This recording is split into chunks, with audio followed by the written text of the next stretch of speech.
বিসমিল্লাহির রহমানির রহিম। সুপ্রিয় দর্শক, আসসালামু আলাইকুম। আমি আজকে যে রেসিপিটা শেয়ার করছি এটা একটা কমন রেসিপি, কই মাছ ভুনার রেসিপি।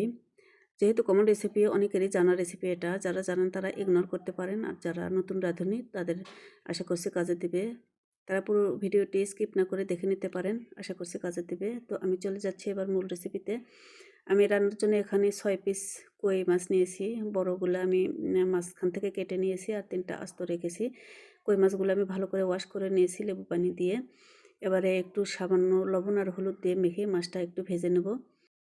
আর এ পর্যায়ে চাইলে লেবুর কয়েক ফোঁটা রস দিতে পারেন। আমি যেহেতু লেবু পানি দিয়ে ধুয়ে নিয়েছি, আমি আর দিলাম না। চুলাটা অন করে আমি সয়াবিন তেল নিলাম পরিমাণ করে, আর মাছগুলো দিয়ে দিচ্ছি। এপাশ ওপাশ উল্টে পাল্টে 2 থেকে 3 মিনিট করে ভেজে নেব। এতে করে ভাজা পারফেক্ট হয়ে যাবে। ভেজে একবারে মুসমুসা করতে হবে না।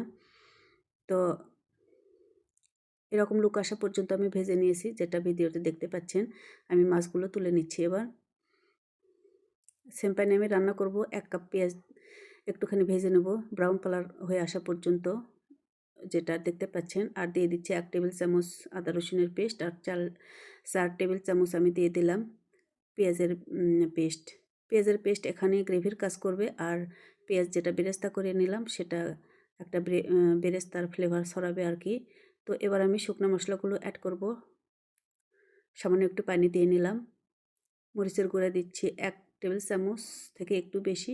মাছের মশলা দিচ্ছি 1/2 টেবিল চামচ।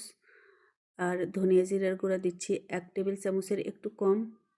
যেহেতু মাছের পরিমাণ কম, মশলাগুলো কম কম অ্যাড করতে হবে। লবণ দিলাম স্বাদ মতো, আর হলুদ দিচ্ছি 1 টেবিল চামচের একটু কম।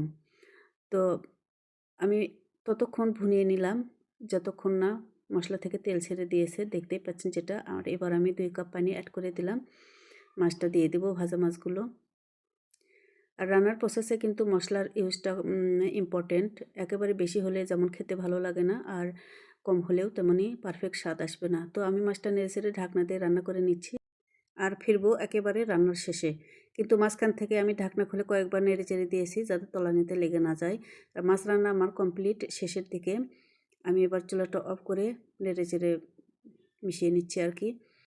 আর আমি লবণটা চেক করে নিয়েছি, পারফেক্ট আছে। আর এই পর্যায়ে চাইলে কিন্তু ধনিয়া পাতার কুচি দিতে পারেন যারা পছন্দ করেন ফ্লেভারটা।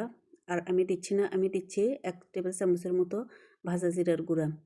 এতেও কিন্তু অনেক ভালো একটা ফ্লেভার হয় মাছ রান্নাতে। যদি হাতের কাছে ধনিয়ার পাতা না থাকে, এভাবে জিরার গুঁড়াও দিতে পারেন। আমি ঢেকে দমে রাখবো 5 মিনিটের মতো। এবার আমি ফিরছি 5 মিনিট পর। রান্নাটা একেবারে আমার কমপ্লিট পরিবেশনের জন্য। তো দর্শক, দেখতেই পাচ্ছেন লোকটা কিন্তু মাশাআল্লাহ, খেতেও কিন্তু অসাধারণ হয়েছিল রেসিপিটা সাদা ভাতের সাথে। তো যারা নতুন রাঁধুনি আপু আছেন, এভাবে একবার ট্রাই করবেন, আশা করছি মন্দ লাগবে না। তো আজকের রেসিপি এতক্ষণ দেখার জন্য সবাইকে অনেক অনেক ধন্যবাদ জানাচ্ছি। সেই সাথে আগামী রেসিপি দেখারও আমন্ত্রণ জানাচ্ছি। আমার সাথে থাকার জন্য, আমার এরকম সহজ সহজ রেসিপি পাওয়ার জন্য প্লিজ আমার চ্যানেলটি সাবস্ক্রাইব করে নেবেন, আর পাশে থাকা বেল আইকনটি প্রেস করে নেবেন। আর ফেসবুক পেজ থেকে যারা দেখছেন তারাও প্লিজ পেজটি ফলো করে নিতে পারেন এরকম সহজ সহজ রেসিপি পাওয়ার জন্য। সম্ভব হলে ফ্রেন্ডস অ্যান্ড ফ্যামিলির সাথে বেশি বেশি শেয়ার করবেন। আজকে আমি বিদায় নিচ্ছি। কথা হবে অন্য একটা রেসিপিতে। সেই পর্যন্ত সবাই অনেক অনেক ভালো থাকুন। আল্লাহ হাফেজ।